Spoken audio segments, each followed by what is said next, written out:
Good morning, everyone, and welcome to AMCHP 2018. My name is Bina Ali. I'm an Associate Research Scientist at the Pacific Institute for Research and Evaluation. I'll be moderating this session today. This presentation is entitled Improving Safety for Children and Families through the Child Safety Collaborative Innovation and Improvement Network. This session is credited for continuing education. The CE information is available on the conference website, the mobile app, and at the registration desk. Just a reminder, please silence or turn off any cell phones and mobile devices. And if you have any questions, please wait until the end of the presentation to ask questions. And now it is my pleasure to introduce our presenters. We have Jennifer Ellison, who directs the Children's Safety Network and manages outreach for the Injury Control Research Center for Suicide Prevention at Education Development Center. She oversees the Children's Safety Collaborative Innovation and Improvement Network. We also have Jennifer Leonardo, who serves as a Quality Improvement Advisor for the Children's Safety Collaborative Innovation and Improvement Network. And we have Jenny Stern-Curson, who is the Technical Assistant Associate for the Child Safety Collaborative Innovation and Improvement Network. Please welcome our speakers. Thank you, Bina. So I'm Jenny Stern-Curson, one of three on the J team. I just want to start by saying that the Children's Safety Network is supported by the Health Resources and Services Administration of the U.S. Department of Health and Human Services under the Child and Adolescent Injury and Violence Prevention Resource Center, and that our presentation today is not intended to represent or be construed as an official position of HRSA or any other aspect of the U.S. government. So with those important disclaimer words. My name is Jenny Stern-Curson, as I said, and I'm part of the Children's Safety Network as a co-manager for the Children's Safety Collaborative Innovation and Improvement Network. So we like to refer to that as the CoIIN because it's so much easier to say. I'm going to talk today and open our presentation with a brief overview of the CoIIN, its development, and some of the key resources and tools that we've created to support the ongoing work. The CoIIN was launched in December 2015 with a two-day in-person summit attended by 65 leadership team members from all of the accepted states and jurisdictions. Cohort 1 was comprised of 19 states and 2 jurisdictions, and 67% of them remained actively engaged throughout the entire cohort, which was a year long. We opened up applications for the second cohort in January of 2017.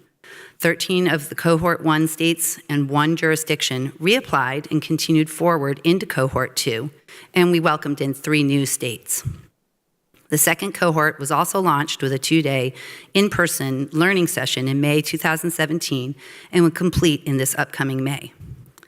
Thus, over the 2 cohorts, we've had a total of 21 states and jurisdictions actively participating in the CoIIN, and as you can see here represented on this map, the purple indicates those that were only in Cohort 1. The CoIIN focuses on 5 leading causes of child and adolescent injury: child passenger safety, falls prevention, interpersonal violence prevention, suicide and self-harm prevention, and teen driver safety. Our National Child Safety Initiative Steering Committee, NCCSI, selected these topics after reviewing injury data and asking to what extent these topic areas drive the burden of child and adolescent injury.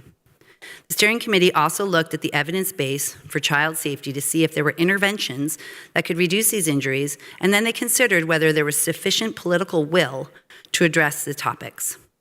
We then took these 5 topics and presented them to the leadership teams at that initial summit and captured their expertise for the targeted improvement needs and strengths that then we developed for the CoIIN itself. Children's Safety Network compiled all of the data and information that we collected in this process and produced a resource on the evidence-based strategies and the related research across the 5 topic areas. This resource is available on the CSN website, and we also have copies at our exhibit table here at the conference. So please stop by to pick them up. Participating states and jurisdictions were able to select which topics that they wanted to work on. Then they developed their strategy teams, recruiting membership from diverse sectors that would enable them to address the change ideas that they were interested in. These are the states and the other 1 jurisdiction that are participating in Cohort 2. A total of 16 states in the 1 jurisdiction, but they comprise 35 strategy teams, which I'll talk about more in a moment. Over the course of the entire CoIIN, we have had 46 strategy teams. Drawing upon the lessons learned in Cohort 1, many of the continuing strategy teams decided to select a smaller number of topic areas to focus on in their Cohort 2 participation, recognizing that working simultaneously on multiple topic areas is really challenging and that a more focused effort would be likely to be more productive and enhance their improvement work. Teams were also able to revise their improvement strategy as they entered into Cohort 2, and many refined the number of change ideas that they were addressing or the process measures that they were collecting. Currently in Cohort 2, we have 1 state that is working across all 5 topic areas, 4 are working across 3 topic areas, 5 in 1 jurisdiction have selected 2, and 6 of the states have decided to just focus themselves on 1 topic area. So we have a lot of cross-collaboration and a capacity for team sharing. Now that you understand the structure of the CS CoIIN, let me describe a little bit more about how it works. The CS CoIIN is developed around 3 primary premises. 1, to establish senior leadership and adopt systems thinking to identify gaps and needs. 2, to start working on improvement. And 3, to commit to continuous learning and innovation while doing the work so that then you can use the data to inform decision-making and make progress. I'm going to delve into each of these 3 areas over the next few slides. First, the CS CoIIN is structured to assure support from state leadership, engagement of injury prevention staff, as well as the testing and implementation of strategies to effect change. Here we can see a chart showing the basic structure of the CoIIN. There are 3 types of teams that are outlined, and I'm going to take you through each of them in a little bit more detail. The leadership team, shown in yellow, red, and pink boxes here, is comprised of state or jurisdiction health officers, the maternal and child health director, and the injury prevention director. This team provides guidance and accountability for the state's work in the CoIIN and gives support and direction to staff who are actively involved in the CoIIN, helping them overcome any barriers and solve problems. Each strategy team, which you can see here in the bright blue boxes, consists of key staff and external partners who are working on one of the CoIIN's 5 injury topic areas. Each state forms their own strategy team for the topic that they've chosen or topics that they've chosen, and the specific composition depends to a great extent on what change ideas that they've selected, although it's also very important that every strategy team have some core members, a coordinator or primary point of contact, a data manager, and representation from the key partner organizations that they'll be working with. Often the work also involves recruitment of sub-teams consisting of frontline workers at the pilot sites. Finally, the topic team, which are these bright blue boxes, are the overarching teams that consist of all the strategy teams within a particular injury topic area. Topic teams share their experiences on monthly topic calls, and the topic calls are the place where a lot of cross-state sharing and learning happens. And again, given the robust coverage that we have across all of the topics, we have a lot of that occurs. So utilizing a systems approach, teams assess their needs utilizing a variety of data sources to identify gaps and areas ripe for improvement in the topics they were working on. Next, they work through the change package for their selected topic or topics to identify what strategies and programs they wanted to test and implement. Each strategy team was able to customize their improvement strategy to align with their state priorities, so there's a lot of individuation. Teams continuing from Cohort 1 into Cohort 2 were able to revise their strategies and drawing upon their experience and lessons learned in their first cohort, really focus their work into the second cohort. The second focus of work in the CoIIN is to start working on improvement. CSN has developed an infographic to help understand and outline this process, and this is also available on our website. Teams began testing and implementing and spreading evidence-based strategies and programs over the course of the 2 CoIIN cohorts. Jen Leonardo is going to discuss this process in greater detail, so I'll suffice with this one slide. Finally, the third focus of the work in the CoIIN is the use of data to inform and accelerate improvement. And this is one of the most essential and probably most challenging aspects. Teams were asked to collect and report real-time outcome data on hospitalizations, emergency department visits, and deaths related to their topic or topics. This has been one of the most challenging yet most innovating aspects of the CoIIN. CSN developed topic-specific tools to assist teams working with epidemiologists and other data sources to define the type of outcome data they were looking for, such as defining the ICD-10 or ICD-10 CM codes that were needed in order for them to really focus in on the appropriate data, and also brainstorm potential data sources from which they could get real-time outcome data. CoIIN staff then conducted topic calls every month, trainings, and we also provide one-on-one technical assistant calls to further support teams and clarify the quality improvement use and interpretation of these data. And what this really means is that for the data, that it doesn't have to be totally clean and error-free. Data is data and quality improvement. It's more important to get some information and be able to look at it to identify areas that are ripe for improvement and then start working on how you can improve in those areas. Over the course of the CoIIN, we've had 8 states that have begun to report real-time outcome data level, partnering with epidemiologists, identifying brand new data sources, and using data to inform decision-making. And I'll share a couple examples in a moment. CSN published the Stories of Innovation Capturing Real-Time Outcome Data Collection Strategies. This resource is also available on our website, and we have printed copies at our exhibit table here at the conference. So there are really many, many achievements to celebrate across the CoIIN in regards to data collection and progress. This slide is illustrating a few. Some highlights that I'll just note. To address suicide and self-harm prevention, Massachusetts is testing the use of data from the Massachusetts Ambulance Trip Record Information System, commonly called MATRIS, as a proxy for ED visits and to identify young adults experiencing a psychotic episode and then provide follow-up services.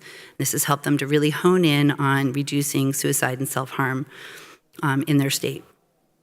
In the topic of falls prevention, we see that Tennessee has begun testing the use of the Traumatic Brain Registry for TBI-related hospitalizations and death in order to access real-time data. And these ideas were shared so that states were able to learn from one another and build off of each other's experiences. Some additional achievements to note include the progress made by multiple teams increasing evidence-based programming in schools, directly impacting teens and parents through education and training, and increasing injury prevention services through resource distribution and safety inspections, such as car seat distribution, having increased number of trained car safety inspection technicians, providing GDL education to parents and teens, and also building in accountability with the use of teen driver parent driving agreements. This slide is detailing those achievements a little bit, and I want to then say that in finality, looking back at the overall of construction of the CoIIN, that again, we have these 3 areas that we had people focus on: developing their aim by scanning their environment, reviewing their state action plan and other resources to really be able to focus their work, then determining their own action plan for work within the CoIIN, choosing the topic area they'd focus on, reviewing our change packages, which you'll hear much more about in the coming slides, and selecting the key drivers and change ideas that they were going to work on with their testing and implementation, and finally, the implementation and spread of the child safety strategies that they'd be utilizing, using the quality improvement methodology of PDSA cycles to develop, test, and implement strategies, and then the collection and reporting of data so they could analyze it on a monthly basis to be able to identify those areas necessary for improvement. So I'm going to now pass this on to Jen Leonardo to get more into the methodology of the improvement network.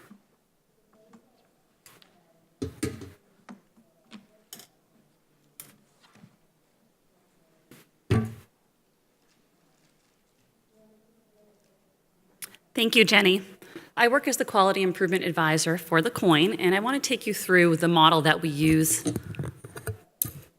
the model that we are using in the CoIIN.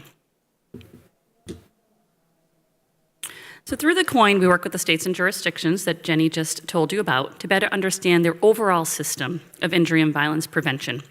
And we really ask them to identify where are those parts in the system where they would like to see improvement. And this is a key piece because oftentimes states and jurisdictions use the terminology quality improvement and they would think of putting everything through a quality improvement process. And you can imagine the amount of resources that would entail. So it's really about selecting where are those gaps between your current performance and where you would like or expect to be.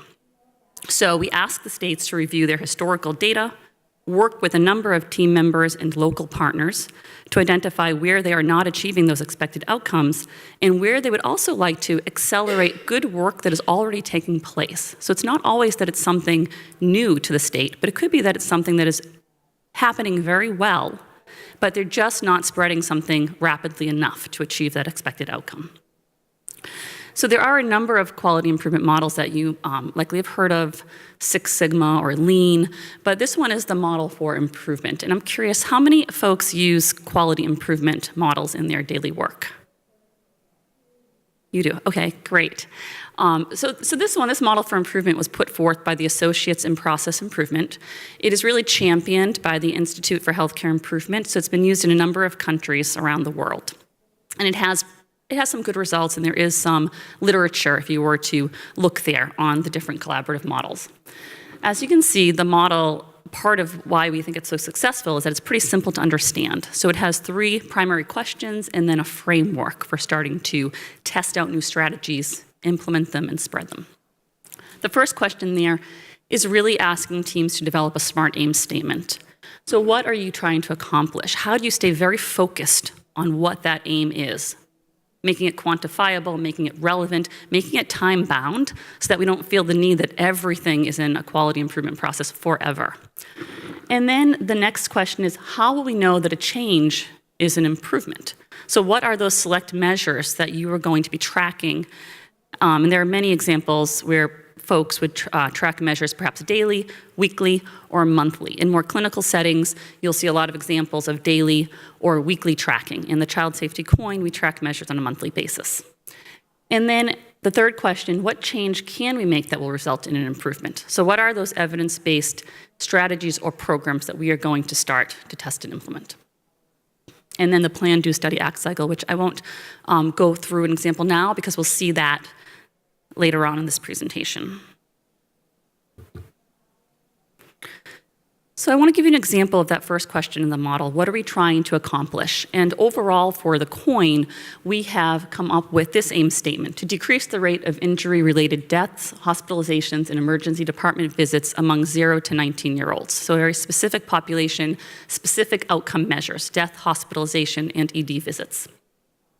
We have aim statements then for each of the 5 child safety topic areas. So we looked at the CoIIN states and jurisdictions in their state level data to be able to come up with a quantifiable aim statement across the CoIIN. We then provided these to the states and jurisdictions, and we asked them to review that and then to review the strategies that they were able to commit to and to see if they needed to edit that aim statement. So to be very realistic, can we actually take 2, 5, different interventions? Can we implement those or spread them in 1 region, 2 regions, 5 regions? Because when we come up with an overall aim statement, we're ambitious, and that's part of coming up with the aim statement. So if you want the states to feel like it's attainable but ambitious, so if they needed to edit any of the aim statements, they were asked to do that.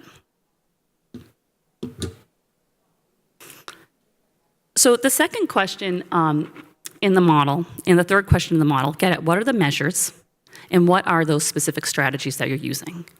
So this is where we really try to get very specific and concrete. So we came up with what we call change packages, and we have those available at the end of this presentation and also at our exhibit booth. But essentially the first part is a driver diagram. So that's the theory of change.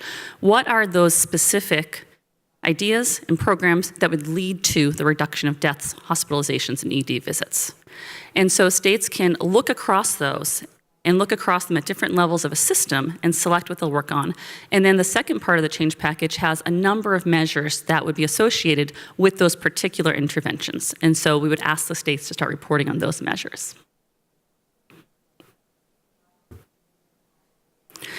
Looking a little bit more closely at the measures, we know that in a complex system, there are certainly different challenges in terms of the number of partners that you have to engage, in terms of having data that is cleaned and available for you. A lot of times, it could take 1 year to 2 years to get clean data around deaths, hospitalizations, and ED visits. So what do we do in the interim? How do you keep folks motivated, engaged, in learning from the work that they're doing? Because what we don't want is to do work and it's not really impacting those outcome measures and to continue to do that. So what can you track? that can give you enough confidence that you should continue doing that particular piece of work. And that's where the intermediate or process measures come in. And these really can be anything from something that reads more as an implementation measure, so number of teens that were educated in teen driver safety, to something that gets you a little bit closer to an outcome measure, like did the teens' behaviors, knowledge change? So not just were they educated, but then did something change as a result of that? And states were asked to look at the different types of measures to really say what's already collected in the state, what is feasible, what do we have the resources to do, and then pick the better measure for them.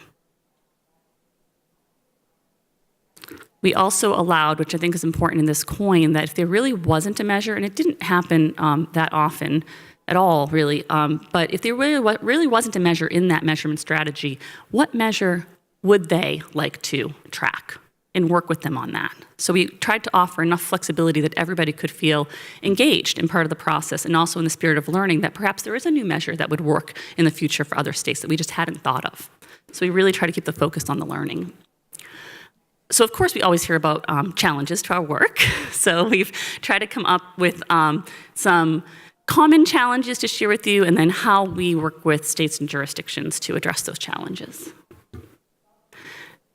So a common challenge is that we don't have dedicated staff or resources for quality improvement. And that's a real challenge. It would be nice if everybody had a quality improvement advisor and a data manager and their own epidemiologist on their team, but that doesn't always happen. So we say, let's really start with establishing the leadership commitment. And that was critical to have the leaders at the summit, the initial summit.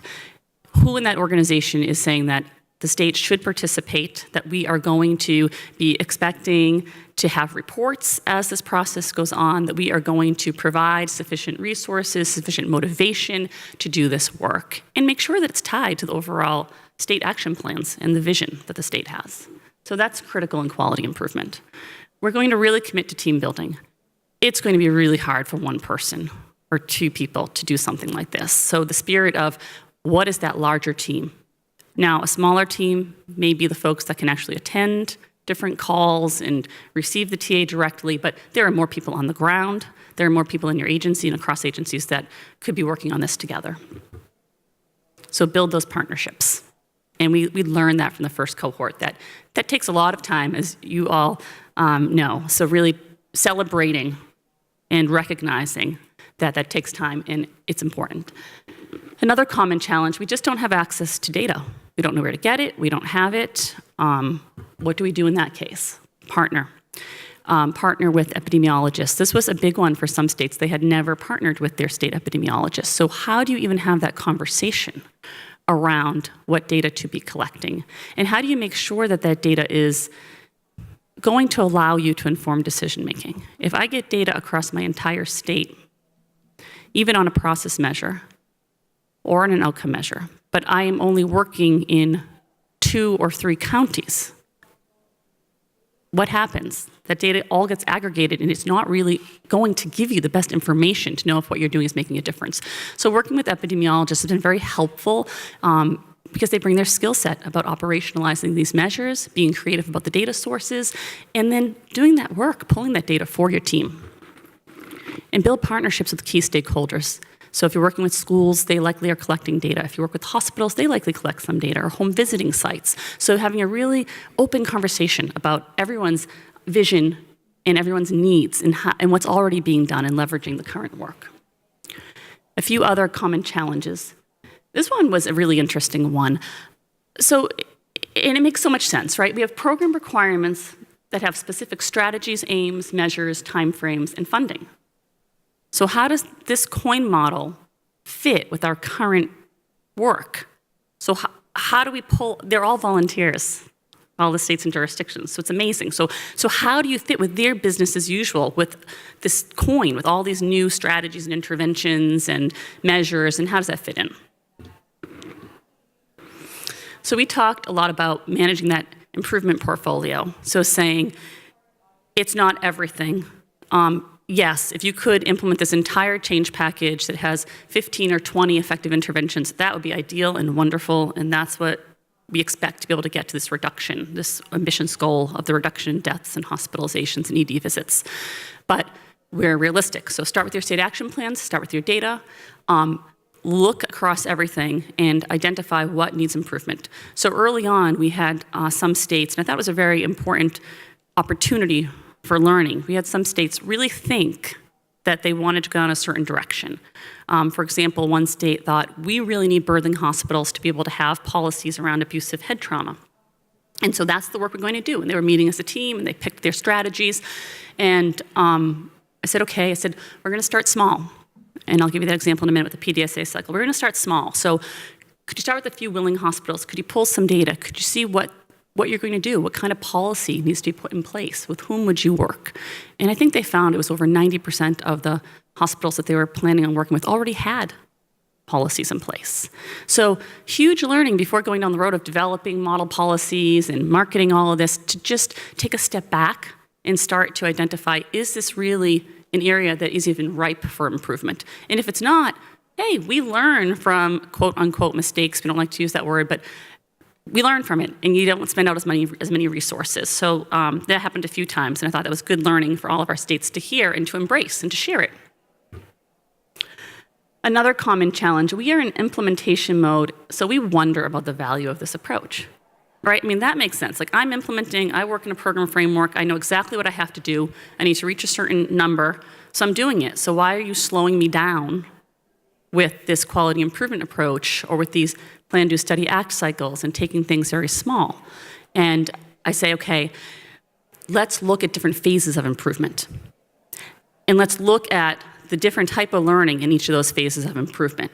So very fair question for the states to pose to us. And I'm going to take you through the different phases of improvement in this model, and we'll talk about some of the learning that can take place. So it's really embracing that not everything starts with a brand new idea that I have never tested out. Some things start with, I've already been doing it and I know it works well. So here we have the phases of improvement. Develop, test, implement, and spread. And these refer to that child safety intervention, whether it's a one strategy or an entire program. Starting in the lower left-hand column there, develop. So developing your change idea, your intervention, would be any type of preparation for changing how work or activity gets accomplished. So you're not ready to test yet. Maybe you don't have the right people in the room. So maybe you need to start building a coalition. Maybe there is an existing coalition that you need to find out about and become a part of. Maybe it's that you don't have the resources to start testing, so you have to go ahead and develop those resources. You have to develop a toolkit or develop a policy. So that's the development stage. And we try to really honor that and run those plan, do, study, act cycles around that. So then how do you develop those toolkits? What are those materials? Who are the folks that are experts in those areas that you could pull in? The testing phase is when you actually are ready. You have a program, you have materials, you have a strategy to start to adapt to your local context. So really important, as we say, start small. Start with some willing volunteers. Start in one site, 2 sites. Start with 3 people if you need to. It can even be your coworker. Could you take a quick look at this webpage and this toolkit that I pulled together? So the idea is to get something done rapidly, and you want to build enough confidence that what you're doing is working well, and you want to build enough organizational commitment to it. So once you've done enough tests to get the confidence and the organizational commitment, you're ready to implement. Implementing is making a change a permanent part of the system. So when the CoIIN is over, when this process has concluded, are those sites continuing this work? If you have not fully implemented, then they're not going to be continuing this work. Do they have the appropriate structures in place, resources in place, perhaps job descriptions, policies, folks that have been trained to do this work? Are they committed, and do they own it? So that's what implementation is about. And so those PDSA cycles and starting small is about saying, you can implement fast, but could you test what is going to increase their ownership in this process? And then spreading is when you know that you have some success with implementation and you really want to go wide, but they're still learning. So as you're going wide and going across different regions or different populations, you still have learning that's coming out as new local sites are taking on these child safety strategies. So it's really culling those and sharing those back with the group and being intentional about that communication strategy and that spread strategy. You may want to develop some successful stories that would help new sites become more interested in the work and want to start to do it. So here's our PDSA cycle, and this has been around for some time. It's been used widely in management as well. It's being used in healthcare, and it's intended to be simple, but to really approximate management and some research. So when we do PDSA cycles, and when you are testing with a lot of different sites, if it were a rigorous traditional research study, you're going for generalizability. Does this work across a number of different contexts? When you're doing PDSA cycles and you're starting with different small tests, we ask folks to test at extremes so that they can approximate generalizability. So if I'm working in schools, maybe I would say, pick some pilot schools. Don't pick all pilot schools that look exactly the same. Perhaps pick a pilot school in a rural area. Pick one in an urban area. Pick 2 schools that have very different demographics. Pick schools with different challenges or different successes, because that will increase your confidence that what you're doing is working before you spread it more widely. So let's take a quick look here at these different components of the PDSA cycle. First, we're going to ask you to plan it.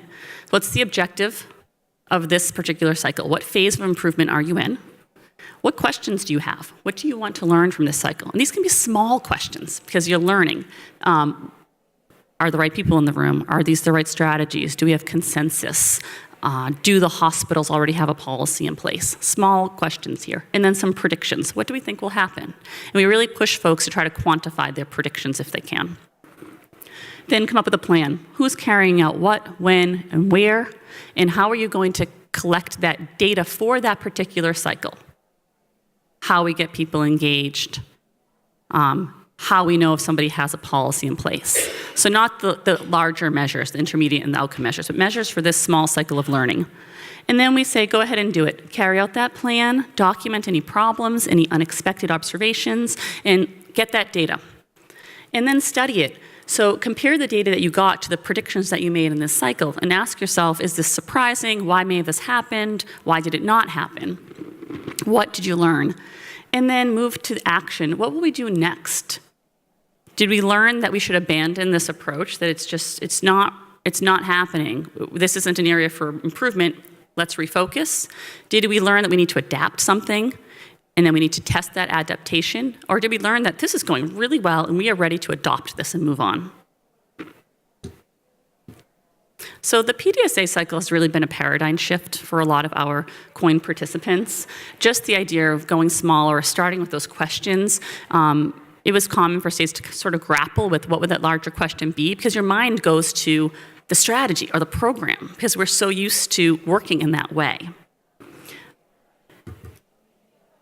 So we spend a lot of time on the monthly topic calls asking states to share what they're doing in these smaller cycles and what they're learning. So that helps to generate enthusiasm, see the value in this approach. So I'll take you through 2 examples of PDSA cycles from our states. This one is from Nebraska, and where it says drivers and change idea at the top of the slide, that's what refers to the Child Safety Intervention Program. So here it was that they were committed to having improved awareness of and adherence to graduated driver licensing requirements in Nebraska, and they wanted to do this specifically through parent and teen education on teen driver safety and GDL. And the first PDSA was to focus just on the parents. So you can see the task there. They said, we're going to start with 5 parents. We have access to 5 parents. We have created an information card specific to Nebraska GDL, and we want to test if this card is going to increase the knowledge of these 5 parents. And they predicted that 4 out of 5 parents would find that card informative in that it would increase their knowledge. And then they had some measures of success, which was the number of surveys that were completed that demonstrated increased knowledge. They also developed a parent survey that they distributed. They went ahead and they enacted their plan with the 5 parents, and then they found that 5 out of 5 parents did find the card increased their knowledge about GDL, and they had feedback on where parents were confused about certain things in the card, where parents thought more information could be placed, where they had additional questions, and then they went ahead, and you looked at the ACT section, and they adapted the card. before they went and they rolled it out with more parents and tested it with other populations.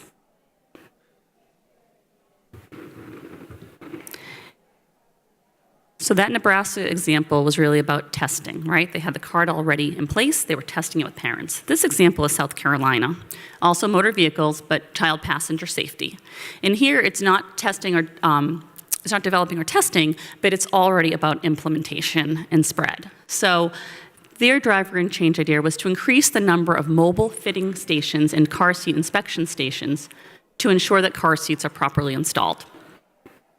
They started out in their plan to hold a child passenger safety CS CoIIN work group meeting, a large meeting. So not just the 3-5 folks who come to the topic calls, but all of their partners that they've asked to work on this with them. And they wanted to identify successful strategies that were already in place in South Carolina and counties that would be high priority for this work. And they predicted that less than 100 people would show up at their meeting. So they had a goal of trying to increase participation in these meetings. And they also said, but we do think that we'll have our priorities identified. And so you can see their measure of success, percent of attendees, and then a prioritized list of strategies coming out of that meeting. So they went ahead, they held the meeting, they received contact information for 19 counties that did not have fitting stations. They learned that 50% of attendees came to the meeting. They did reach consensus on the successful strategies, and they did reach consensus on those high priority counties. So now they're ready for their act stage, and it really fell out nicely. So they wanted to adopt these successful strategies, and they wanted to really work in those 19 counties, and they wanted to run additional PDSAs to create that plan for spreading to these counties and to create that communication plan that they would use. So I'm going to stop here and turn it over to Jennifer Allison, and she'll bring you into more detail of the work of the CoIIN.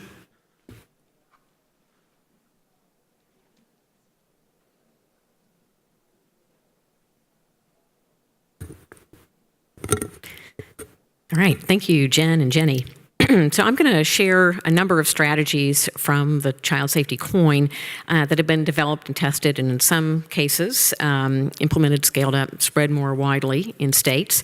So the focused attention on program improvement in the CoIIN has really produced some genuine innovation, new approaches to child safety, so we're eager to tell you about those.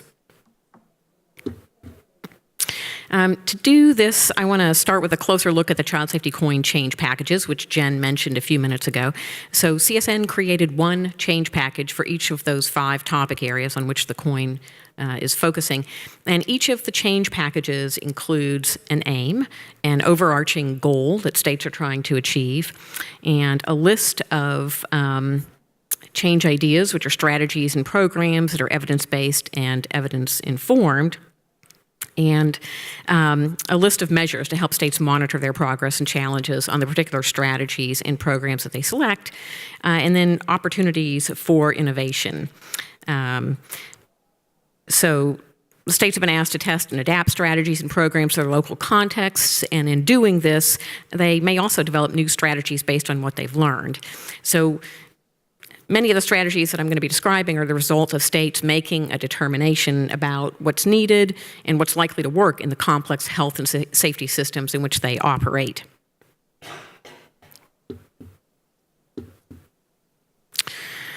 So the Child Safety CoIIN change packages are organized according to the social ecological model, which is commonly used in public health. You've probably seen it before, and used in particular by the CDC to better understand the effect of potential prevention strategies.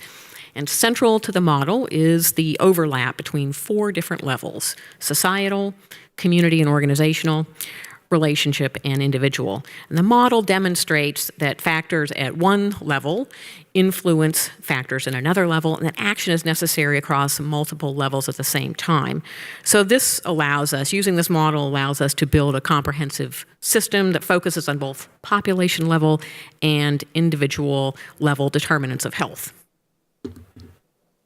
Now, as a whole, the practices, programs, and strategies that are listed in the change package constitute a theory of how to reduce injuries in a particular topic area. And in this sense, the change package is a evolving document, can become a roadmap, has become a roadmap for how we continuously improve our effectiveness in preventing injuries. So this slide shows a small piece, just a little excerpt from the Child Safety CoIIN's Teen Driver Safety Change Package. The primary drivers on the left. Primary drivers are underlying strategies, structures, or processes that have a significant and direct impact on injuries. And in this case, the primary driver is organizational policies and procedures that support the culture and practice of teen driver safety. You can also see that the primary driver is part of the change package that aligns with the social ecological model. In this case, it's the organizational level. And then in the middle column, you can see the secondary driver. And secondary drivers are system components that are necessary to impact the primary driver. They're linked logically. In this case, the secondary driver is enforced graduated driver licensing policies, programs, and best practices. And for those who don't know, GDL is an evidence-based, step-by-step approach to licensure for teens and imposes certain restrictions on them to reduce risk and improve safety. So, for example, it restricts whether a teen can have teen passengers in the car with them if they're driving, or it says, teens can't drive very late at night except under certain very specific circumstances. And finally, you can see the change ideas in the right-hand column, and change ideas, again, are specific strategies, programs, or practices to be tested, adapted, implemented, and then spread more widely if they're successful. So change ideas here include partner with law enforcement on standard procedures to ensure teens are in compliance with state GDL law, and provide incentives for participation in teen driver safety programs and interventions. All right, on this slide, you can see an example of a change idea from each of the 5 Child Safety CoIIN change packages. So just a few, select a few here to go over quickly. For child passenger safety, you can see maintain an optimal number of child passenger safety technicians with up-to-date certifications. Then for interpersonal violence prevention, teach adolescents nonviolence skills, and a couple of the programs that CoIIN states are implementing are noted there. And then for teen driver safety, educate teens on teen driver safety and GDL requirements using evaluated peer-to-peer programs.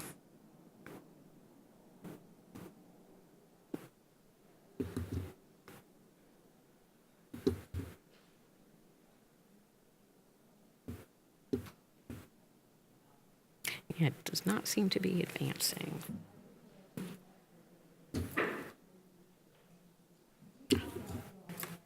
There we go. Because the change packages are organized based on the social ecological model, we can look across all of them and see some cross-cutting change ideas or strategies for advancing child safety. So this slide shows you a few of those cross-cutting strategies. And at the societal level, for example, we've noted the importance of multi-stakeholder partnerships, and as Jenny pointed out in her presentation, the CoIIN itself is based on a structure that relies on multidisciplinary teams, or coordinated groups of stakeholders and partners to get things done. So identifying key stakeholders, getting them to the table, mobilizing them to work together is crucial for making headway on child safety.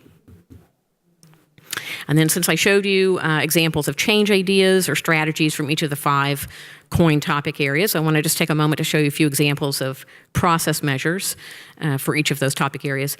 So here you see, for example, for falls prevention, one of the measures is % of homes receiving a home safety audit.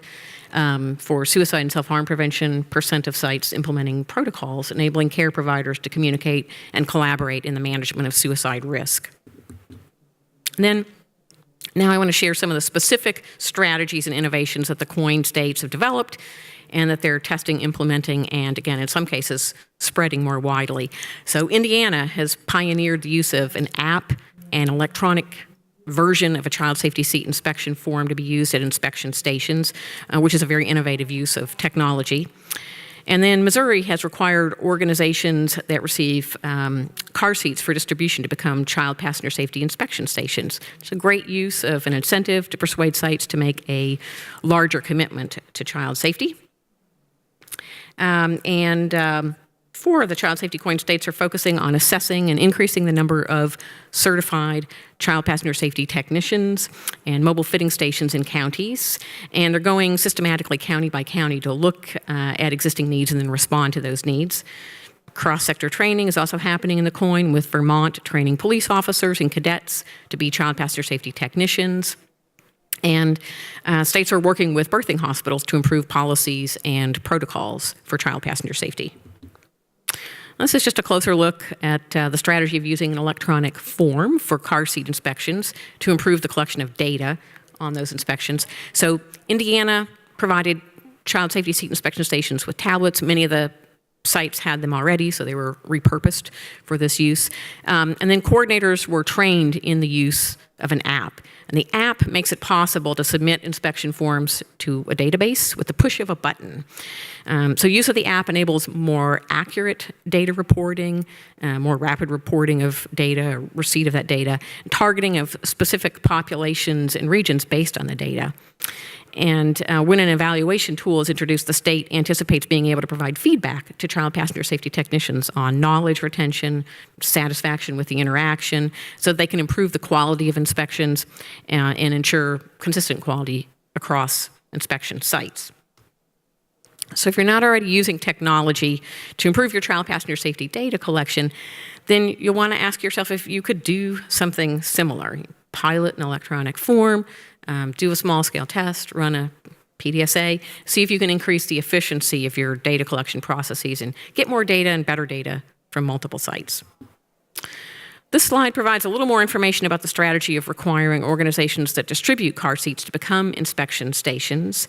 So that process involves identifying organizations that can serve as inspection stations, for example, determining whether they have adequate infrastructure and staffing, and then training child passenger safety technicians for these sites and holding car seat events to actually get parents and caregivers to the sites. So Missouri identified a numerical goal for inspection stations to be established across the state, and they're working with Safe Kids coalitions to reach their goal. Another example of partnerships and the critical role of those. And then in thinking about this example, you want to consider what kinds of information and equipment you distribute to sites and determine if those can be reframed as incentives to get greater commitment and a deeper level of participation from the sites that you're working with. On this slide, we see strategies that have been used to address falls prevention. So the CoIIN looks at falls prevention broadly and includes concussion prevention within the topic of falls prevention. That's why you see strategies like safety standards and assessment of concussion reporting on this list. So Tennessee has established safety standards for intramural youth sports leagues and recognizes and rewards the leagues that meet those standards. So they have an emphasis on both standards and incentives. Florida's working on integrating home falls and safety assessments into home visiting, specifically through a asthma home visiting program. And then Massachusetts has tested new communications with schools to assess schools' concussion reporting and increase compliance with the state's concussion regulations. And I'm going to speed through this and go right to interpersonal violence prevention, show you a couple examples from that. So states are providing birthing hospitals with a toolkit on the prevention of abusive head trauma or shaken baby syndrome. And Nebraska in particular is working on what's known as a crying plan, which is a plan for new parents on what to do in case of high-stress crying that could trigger a desire to shake a baby. And then Florida is partnering with school safety committees to implement the evidence-based program Green Dot, working on bullying prevention in particular. And Tennessee is working with schools to implement and spread the Coaching Boys into Men program. So here we see basic steps involved in implementing and spreading a program like Coaching Boys into Men. And the takeaway here is that you'll want to ask yourself, like the CoIIN states do, a number of questions when you're thinking about implementing and spreading a program. So one, for example, is relative advantage. Is there a benefit to this particular program compared to the status quo or alternative programs? Another is compatibility. Is the program well matched to existing values, experiences, and needs? Then complexity. Is the program simple or difficult to carry out? And simple is usually stronger. Trialability. Can you test the program and abandon it if it's not producing the effect that you desired? And finally, observability. Can you see, measure, and track the program to know the impact that it's having? So in suicide and self-harm prevention, Massachusetts has used a learning collaborative to spread zero suicide to healthcare and behavioral health organizations in the state. Zero suicide is a set of strategies and tools for suicide prevention. It includes training staff and screening and assessing patients for suicidal thoughts and behaviors, and there are several other program components that are part of zero suicide. And then in terms of coordination of services, Massachusetts has been working on facilitating conversations between EMS providers and crisis centers to help them integrate their work. So they want to make sure that those who are seen by EMS providers get referrals and contacts with the crisis center to provide them with support, especially for patients who are waiting for outpatient care. This slide just shows some basic steps that Massachusetts used in carrying out a learning collaborative. I just want to point out that a learning collaborative is a really good approach if you're trying to implement and spread a complex program that has many components. It provides an infrastructure for sites to get trained in the elements of the program and then to discuss and resolve challenges in implementation. And finally, teen driver safety. So quite a few states are increasing the use of parent-teen driver agreements, which is a tool for increased accountability in teen driver safety. Jen talked about Nebraska and their work on a GDL informational card. They partnered with the state's Department of Motor Vehicles to get that card distributed at 98 sites. Tennessee's provided incentives to parents to encourage them to sign up for trainings in teen driver safety. So they worked with selected schools to provide student parking passes when GDL education is completed. And then Kentucky developed a technical package on teen driver safety for use by local health departments. And 6 health departments decided to focus on the issue of teen driver safety and use that technical package. And this is just a little bit of a closer look at the work that Nebraska did, again, creating the informational card, testing it, and then through partnerships. I mean, partnerships were really integral to the testing. They had those people at the table from the beginning, and very integral, of course, to spreading the card. Again, that partnership with the state's Department of Motor Vehicles was key. Finally, I just want to reiterate that there are a number of tools and resources that the Children's Safety Network has developed through the work in the Child Safety CoIIN. Tools in child safety promotion, quality improvement, management, and leadership. You can find all of them on our website and at our exhibit table. So that's it. I think, we have a few minutes for questions. Sorry.